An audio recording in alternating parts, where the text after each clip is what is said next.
విద్యార్థులకు నా ఆశీస్సులు.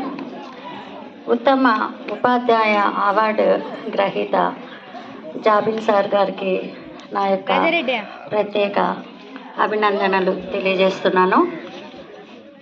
ఈ అవార్డు రావడానికి సార్ ఎంత కృషి చేసి ఉంటారో మనందరికీ కూడా అందరూ తెలియజేశారు.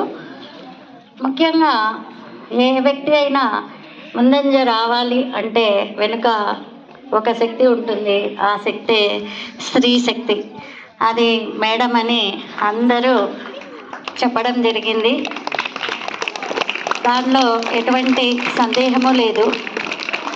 ఎందుకంటే స్త్రీ యొక్క తోడ్పాటు, సహకారము లేకపోతే ఏదైనా కూడా రాణించలేరు.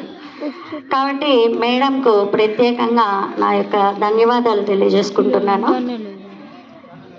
ఒక గురువు అతడు ఒక మట్టి ముద్దను ఏ విధంగా అయితే శిల్పి తయారు చేస్తాడో, ఒక మట్టి ముద్దను రకరకాల వస్తువులుగా తయారు చేస్తారు.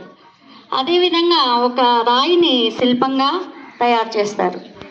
ఒక బంగారు ముద్దని వివిధ రకాలైనటువంటి ఆభరణాలుగా తయారు చేయడం జరుగుతుంది. అదేవిధంగా గురువు కూడా ఒక విద్యార్థికి అంటే ఒక తెల్లని కాగితాన్ని నల్లని జ్ఞానంతో తయారు చేసేటటువంటి వాడే గురువు. అటువంటి గురువుకి ప్రభుత్వము గుర్తించి ఉత్తమ ఉపాధ్యాయునిగా అవార్డు ఇవ్వడము ఎంతో సంతోషదాయకం.